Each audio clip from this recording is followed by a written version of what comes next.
Bismillahirrahmanirrahim. Assalamualaikum warahmatullahi wabarakatuh. Alhamdulillah. Alhamdulillahilladzi hadzana li hadza wa ma kunna linahtadiya laula an hadanallah.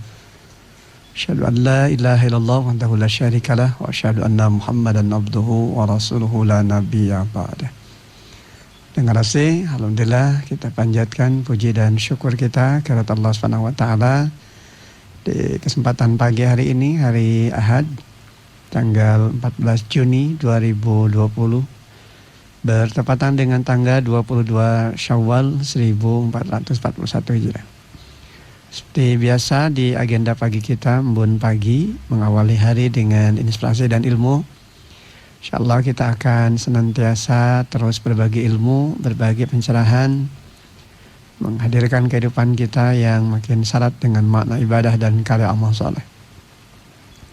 Sebuah titian kehidupan yang tentu saja akan senantiasa menghadirkan kemuliaan, keberkahan, bahkan ampunan di sisi Allah Subhanahu wa taala.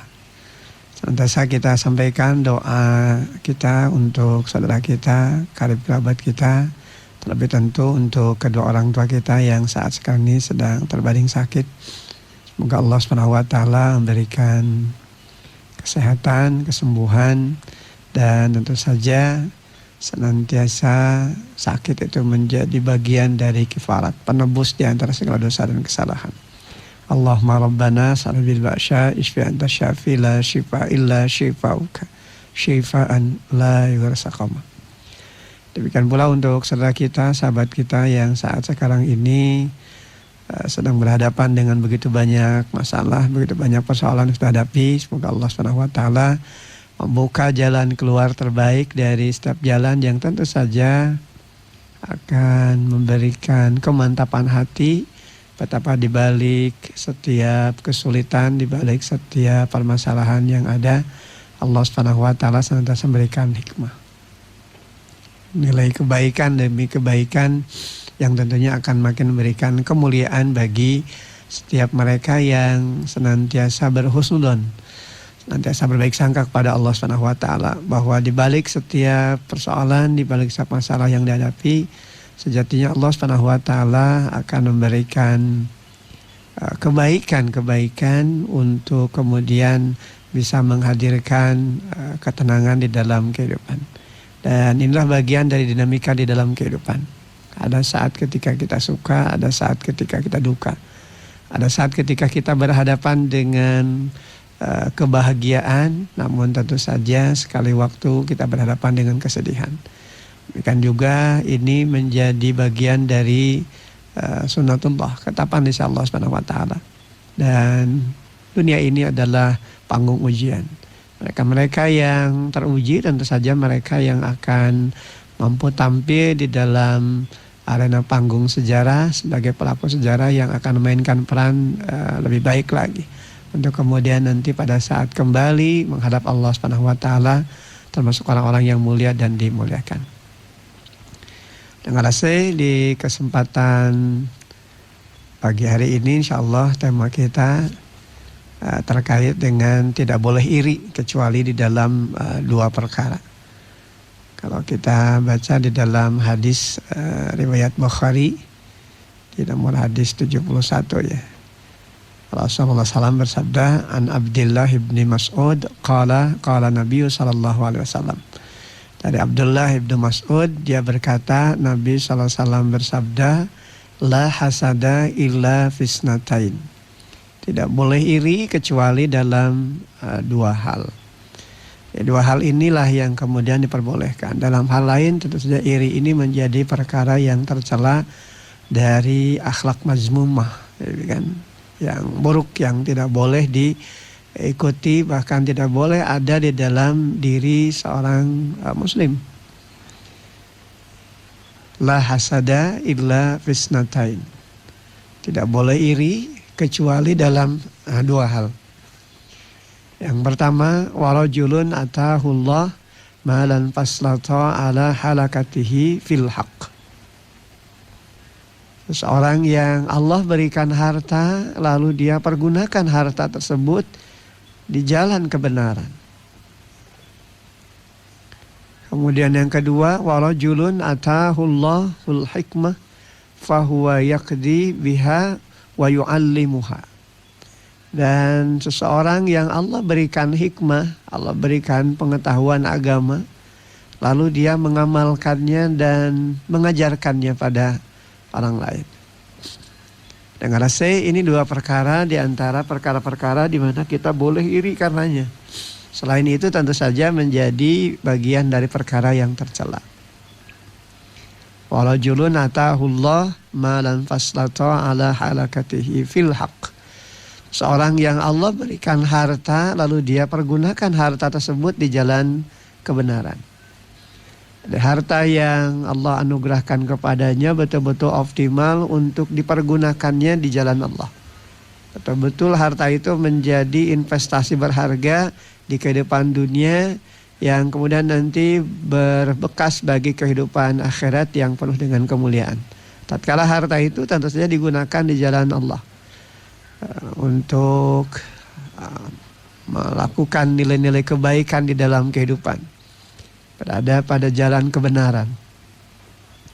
Sehingga seseorang yang Allah berikan harta lalu dia pergunakan harta tersebut di jalan kebenaran, ini di antara perkara di mana kita boleh iri karenanya. Kenapa? Karena dia punya harta, dia memiliki banyak peluang dan kesempatan untuk bisa beramal soleh. Dan kemudian tentu dengan hartanya digunakan untuk melahirkan kebaikan-kebaikan di dalam kehidupannya.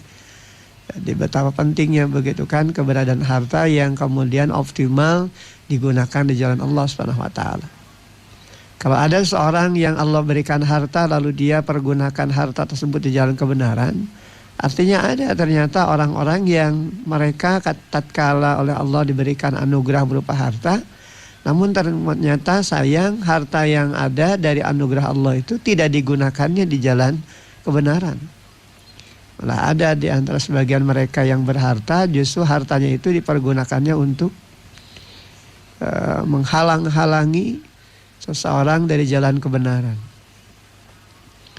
Memberikan jalan bagi orang-orang yang memang memiliki hati yang tidak baik begitu kan untuk terhalangi seseorang dari perbuatan-perbuatan yang benar dengan hartanya itu. Nah, ini yang tentu saja menjadi cermin kehidupan yang buruk di dalam kehidupan. Oleh karena itu terkait dengan harta, dua perkara yang senantiasa diingatkan oleh Rasulullah SAW kepada kita. Terkait dengan dari mana sumber harta itu diperoleh, dan yang kedua terkait dengan penggunaan dari harta yang sudah Allah anugerahkan itu kepada setiap pribadi. Dari mana diperoleh, gitu kan? Karena bagaimanapun tentu harta yang maslahat, harta yang berkah, yang memiliki nilai kebaikan dan akan bertambah-tambah dengan kebaikan, tentu saja adalah harta yang dicari, harta yang diperjuangkan dengan cara-cara yang benar. Bukan dari perkara-perkara dosa, bukan dari perkara-perkara zolim, bukan dari perkara-perkara yang berbau kemaksiatan gitu. Tidak boleh orang kemudian menggunakan hartanya untuk tujuan kebaikan, tapi kemudian harta yang dia perjuangkan, harta yang didapatkan itu dari perkara yang nista, korupsi, gitu kan, manipulasi, kemudian digunakan untuk tujuan kebaikan. Maka tentu saja sesuatu yang baik, maka cara yang ditempuh pun harus dengan cara-cara yang baik. Sekali lagi pendengar AC, ada seorang yang Allah berikan harta kepada dirinya sebagai bagian dari anugerah Allah. Kemudian dia gunakan harta itu untuk berjuang di jalan Allah, di jalan kebenaran, menegakkan kebenaran, tegaknya keadilan. Tapi ada juga ternyata seorang yang Allah berikan harta, lalu kemudian dia pergunakan harta itu bukan untuk tujuan kebenaran, malah justru digunakan untuk menghalang-halangi manusia dari jalan Allah. Oleh karena itu tentu saja ini juga menjadi sebuah pembelajaran bagi kita betapa pentingnya menjaga apa yang sudah kita peroleh dari harta yang merupakan titipan di Allah Subhanahu wa taala, amanah si Allah Subhanahu wa taala. Jangan sampai kemudian harta tersebut justru malah menjadi celah bagi hadirnya kemadaratan. Apalagi kemudian ketika harta yang merupakan anugerah Allah itu tidak bisa membawa dirinya pada jalan kebahagiaan di akhirat. Bab sebagaimana yang diungkapkan oleh Rasulullah, ad-dunya majra'atul akhirah. Dunia itu ladang bagi kehidupan akhirat. Jadi bagaimana ketika kita memiliki nilai-nilai kebaikan melewati harta yang Allah Subhanahu wa taala titipkan kepada kita, maka harta itu betul-betul menjadi jalan kemuliaan. Jangan sampai kemudian menjadi beban di kelak kemudian hari yang justru malah mencelakakan. Oleh karena itu warisan berharga yang tentu saja akan memberikan kebahagiaan dan kemuliaan itu adalah manakala dihiasi dengan nilai-nilai takwa. Apapun yang dia dapatkan dari hartanya, pangkat, kedudukannya, maka tentu saja itu akan senantiasa digunakan untuk tujuan-tujuan kebaikan. Karena itu tadi, dari mana diperoleh? Dari perjuangannya itu sendiri yang kemudian juga nanti akan mempengaruhi jalan hidup seorang.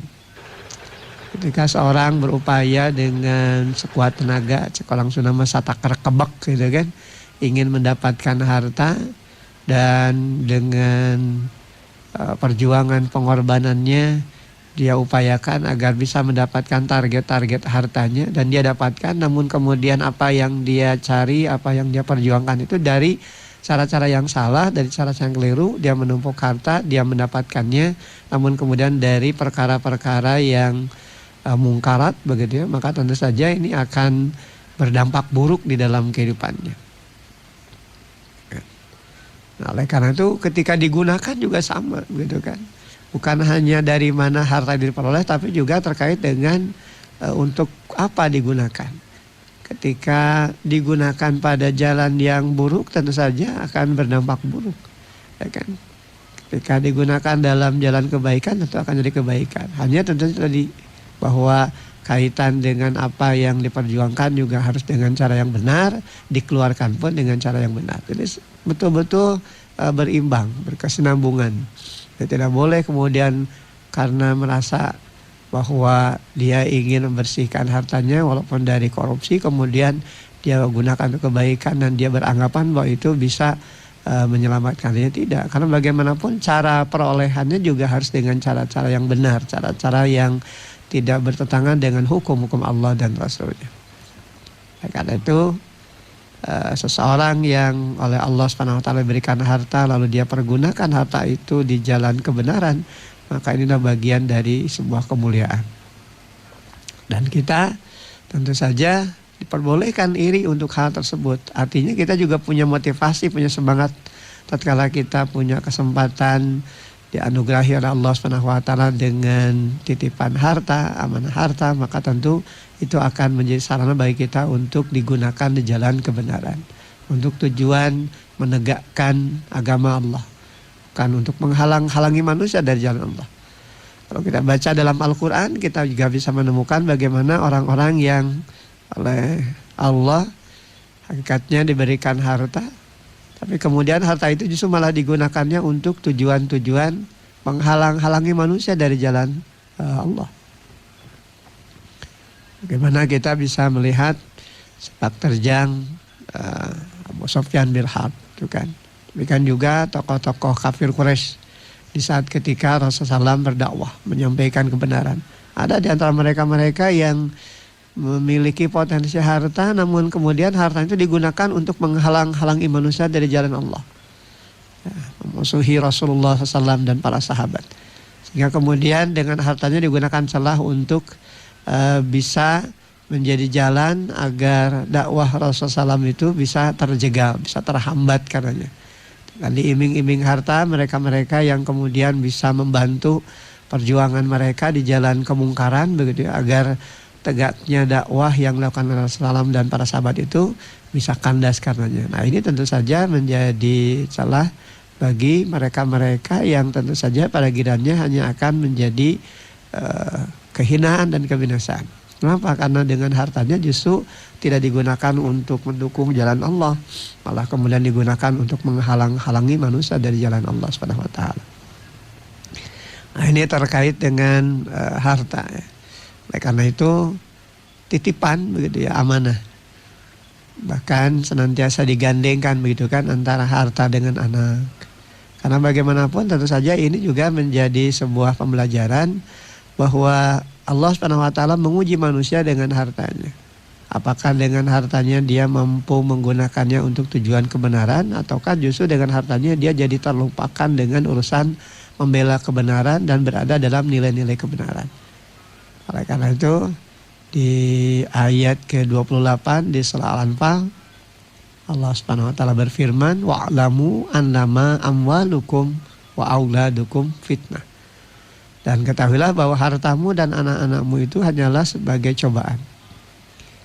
Wa innallaha indahu ajrun azim.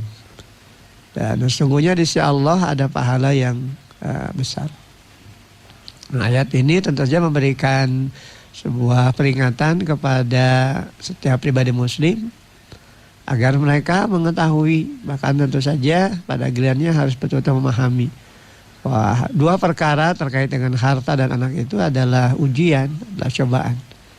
Bagaimana Allah SWT menganugerahkan harta benda dan anak-anak kepada setiap pribadi muslim sebagai bentuk ujian bagi mereka. Apakah dengan harta dan anak-anak itu makin menambah ketakwaan kepada Allah, mensyukuri nikmat-nikmat Allah dan mampu melaksanakan hak dan kewajibannya sebagaimana telah ditetapkan oleh Allah dan Rasulnya, atau jangan-jangan justru malah tidak makin menambah ketakwaan, gitu kan? Maka semua ini tentu saja menjadi ujian. Barometernya adalah kembali kepada keimanan. Nah, kalau keimanan senantiasa tertanam kuat dalam setiap pribadi muslim, maka tentu saja mereka tentu akan menggunakan harta itu untuk tujuan-tujuan kebenaran. Mensyukuri apa yang Allah berikan melewati hartanya. Kemudian digunakan untuk perjuangan di jalan Allah. Nah, apabila dengan kekayaan yang mereka peroleh kemudian justru malah bertambah tamak, justru malah berusaha menambah kekayaan dengan cara-cara yang tidak halal, dengan cara-cara yang tidak dibenarkan, dan kemudian enggan menafkahkan hartanya di jalan Allah, maka tentu saja ini adalah bentuk pengingkaran kepada apa yang sudah Allah anugerahkan kepada dirinya. Dan dalam kehidupannya tentu saja hanya akan berdampak buruk di dalam kehidupan. Dengan rasa urusan harta ini kan memang menjadi kebanggaan ya di dalam kehidupan. Sedang kadang orang lupa bahwa harta itu hanyalah amanah di sisi Allah. Ketika apa yang terdorong di dalam dirinya lebih kepada hawa nafsunya, keserakahan, maka dia kejar target-target untuk mendapatkan hartanya. Dan dia dapatkan itu. Namun sayang tentu saja apa yang dia dapatkan tidak makin menambah ketaatan, tidak makin menambah ketakwaan kepada Allah, justru malah menjadikan harta itu jadi sasaran keburukan dan kehinaan di dalam dirinya. Oleh karena itu berbahagialah, beruntunglah bagi mereka-mereka yang dititipi harta di sisi Allah Subhanahu wa taala dan dia mampu menggunakan harta itu dengan tujuan-tujuan yang baik. Dengan tujuan-tujuan untuk meraih kebenaran insyaallah Subhanahu wa taala. Nah, ini hal pertama pendengar dari perkara di mana kita boleh iri karenanya. Yakni warajulun atahullah malan faslata ala harakatihi fil haq. Seorang yang Allah berikan harta lalu dia pergunakan harta tersebut di jalan kebenaran. Nah, kemudian perkara yang kedua, warajulun atahullahul hikmah fahuwa yaqdi biha wa yu'allimuha. Dan seorang yang Allah berikan hikmah dengan pengetahuan agama lalu dia mengamalkannya dan mengajarkannya pada orang lain. Ini ilmu ya, terkait dengan ilmu, terkait dengan pemahaman agama yang kemudian nanti menuntun seorang pada jalan kebenaran. Dia tidak hanya melewatinya untuk kepentingan sendiri, tapi kemudian juga mengajarkannya dan kemudian mengamalkannya. Dan ini tentu yang akan membawa kemaslahatan di dalam kehidupan. Jadi seseorang yang Allah berikan hikmah dengan pengetahuan agama, lalu dia mengamalkannya dan kemudian mengajarkannya pada orang lain. Di sisi lain ternyata ada juga orang yang memang pengetahuan agama tinggi, begitu kan, luar biasa gitu ya pengetahuannya. Namun sayang pengamalannya rendah. Bahkan kemudian justru apa yang dia ketahui dari landasan pengetahuan agama itu dia selewengkan, dia putar balikan begitu ya makna-maknanya, sehingga akhirnya apa yang terjadi adalah penyesatan begitu kan, dallu wa adallu, sesat dan menyesatkan. tentu ini adalah sebuah kerugian. Maka kita juga tentu berhindar kepada karakteristik manusia seperti itu. Yang harus kita miliki dan kemudian kita harus berjuang adalah bagaimana tatkala seorang memiliki pengetahuan agama yang merupakan anugerah dari Allah, kemudian dengan pengetahuan agama tersebut dia mampu melaksanakannya, mengamalkannya di dalam kehidupan dan mengajarkannya kepada orang lain sehingga menghadirkan kemanfaatan dan kemaslahatan. Nah, ini yang kemudian harus dimiliki di dalam kehidupan. Dengan rasa apa yang terjadi di dalam fenomena kehidupan kita, setiap kali ada orang-orang yang secara ilmu tentu saja pengetahuan agamanya mumpuni. Tapi ketika apa yang Allah Subhanahu wa ta'ala titipkan lewat ilmunya itu tidak disandarkan kembali kepada keimanan, dia ternyata dipengaruhi oleh kepentingan-kepentingan dunianya yang saat, pada akhirnya kemampuannya untuk mengetahui urusan agama justru malah tidak membawa dirinya pada kemantapan hati untuk makin taat kepada Allah, malah yang terjadi ya, pengingkaran. Ya, jadi pengetahuan agamanya tidak makin menerangi dirinya, malah justru menjadikan dirinya tambah gelap, sehingga tidak bisa membedakan antara perkara yang hak dan perkara yang batil. Kenapa? Karena sudah tertutup hatinya oleh kecintaannya kepada dunia. Ini disebut dengan penyakit al-wahan, kan? Hubud dunia wa karahiyatul maut. Terlalu cinta dengan dunia dan kemudian takut dengan mati. Kecintaannya kepada dunia sehingga apa yang dia miliki dari anugerah Allah SWT lewat ilmu itu tidak menerangi dirinya, malah kemudian makin membuat dirinya gelap mata, gitu kan. Sehingga kalaupun dia punya pemahaman, pengetahuan terkait dengan agama, justru dia selewengkan gitu untuk kepentingan-kepentingan dunianya. Dia gadaikan begitu kan keyakinannya dengan harga yang sangat murah. Wa na'udzubillahi min dzalik. Dan di dalam Al-Quran juga digambarkan bagaimana karakteristik manusia-manusia yang seperti ini. Ya, ini tentu saja memberikan pembelajaran bahwa setiap zaman, setiap fase pasti ada karakteristik seperti itu. Ada manusia-manusia yang memiliki pengetahuan agama, namun kemudian pengetahuan agamanya tidak menambah keimanan kepada dirinya, malah kemudian justru menambah rusak kepribadiannya. Yang lebih parah lagi tentu saja ketika apa yang dia dapatkan dari pengetahuan agama itu justru menjadikan orang jadi sesat karenanya dan tersesat karena ungkapan-ungkapannya dari fatwa-fatwanya itu. Nah, kita berlindung diri kepada Allah Subhanahu wa taala. Jangan sampai kemudian kita terjebak kepada karakteristik dari perilaku manusia seperti ini. Mereka berilmu tapi kemudian dengan ilmunya justru malah mengantarkan seorang pada tepian jurang kehinaan dan kebinasaan. Yang seharusnya dari kegelapan kepada cahaya yang terang benderang malah jadi kebalikan. Harusnya dari kegelapan kepada cahaya gitu kan, minad dulumat ila nur, malah ini yang terjadi minan nur ila dulumat, dari cahaya justru pada kegelapan. Nauzubillahi min dzalik. Tak banyak gitu kan karakter manusia yang seperti itu di setiap fase, di setiap zaman. Sebagaimana Al-Quran juga mengisyaratkan akan hal itu. Banyak contoh-contoh yang kemudian juga bisa jadi pelajaran buat kita. Jangan sampai kemudian dengan ilmu justru tidak makin menerangi manusia dari jalan Allah, malah justru menjadikannya makin jauh. Apa yang dia dapatkan dari pengetahuan agamanya justru untuk tujuan menjadikan manusia yang lain tersesat karenanya. Nauzubillahi min dzalik. Terlebih ketika apa yang menjadi dorongan di dalam dirinya adalah urusan harta, begitu kan. Dia kejar begitu ya hartanya, dan kemudian pengetahuan agama yang seharusnya makin meningkatkan pemahaman dirinya pada pengamalan malah ditinggalkan. Malah agama dijadikan sebagai komoditas untuk bisa mendapatkan keuntungan material. Nah, pada akhirnya dia menjual agamanya untuk kepentingan saat. Bahkan kemudian di dalam Quran dikatakan ada seorang yang menjadikan agama jadi bahan senda gurau dan permainan. Lagwa wa laiba. Menjadikan agamanya senda gurau dan permainan. Untuk apa? Untuk tujuan kemenangan dan untuk tujuan kesenangan pribadinya. Targetnya kepada hartanya. Jadi tidak makin menambah dirinya untuk makin tunduk patuh kepada Allah. dengan ilmunya itu harus diamalkan pada jalan kebenaran.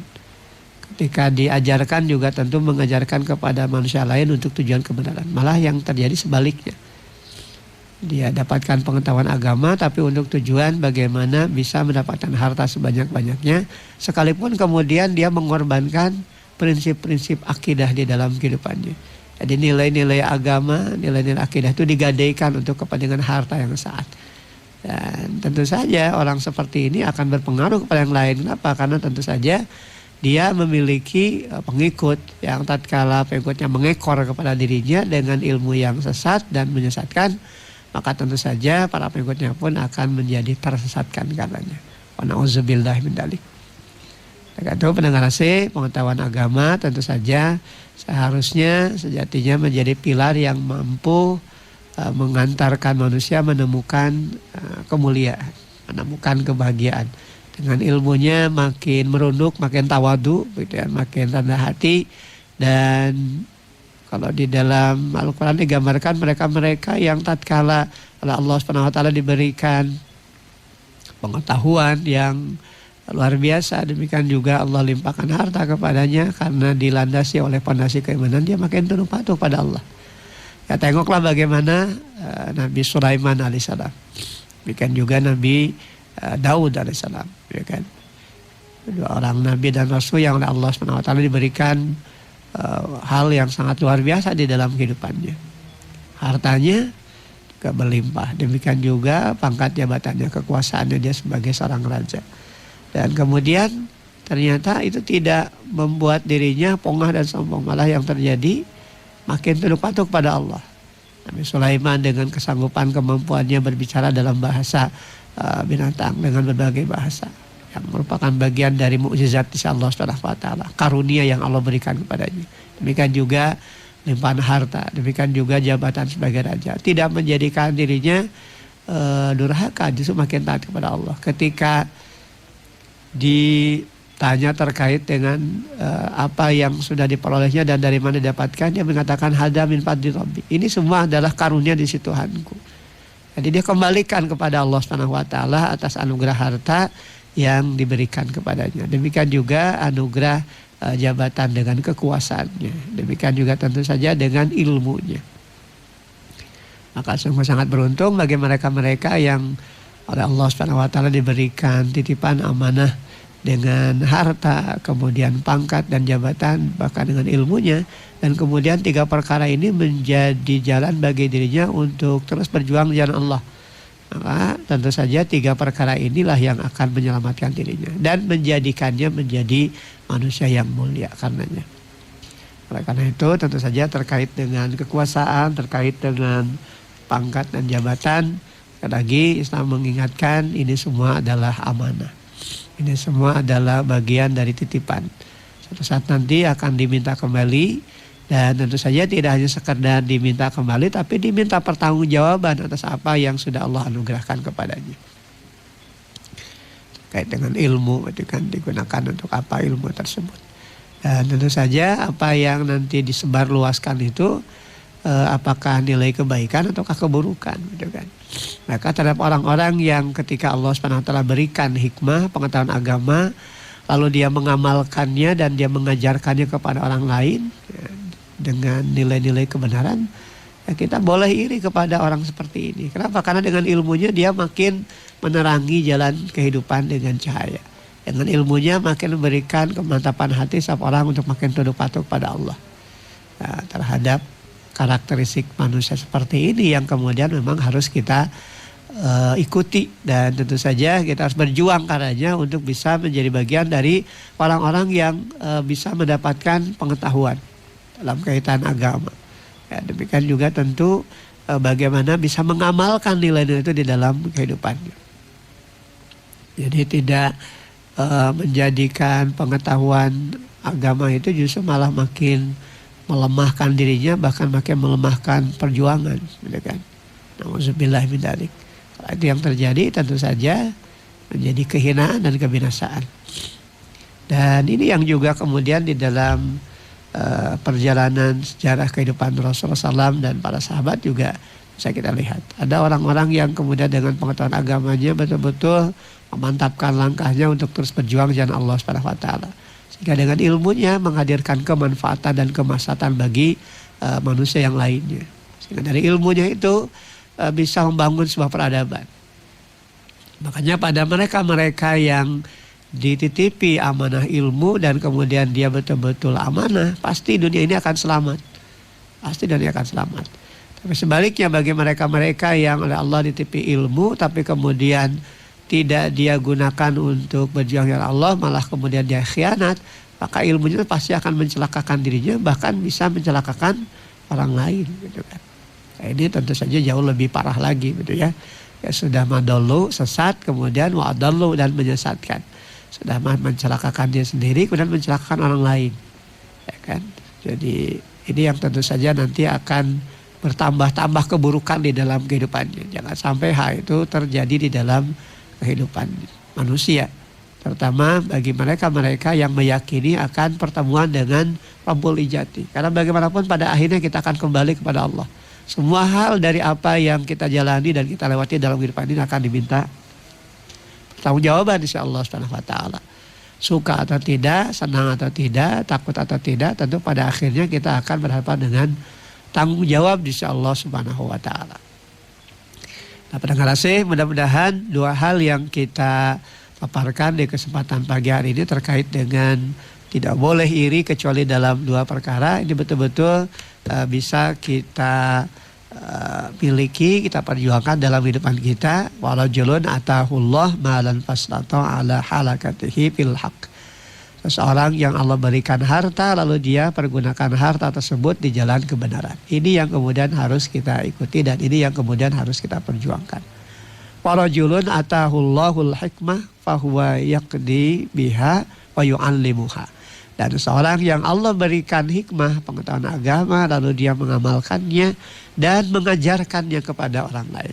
Nah, ini dua perkara yang kemudian insya Allah akan memberikan kemaslahatan, akan menghadirkan kemuliaan di sepanjang hidup dan kehidupan.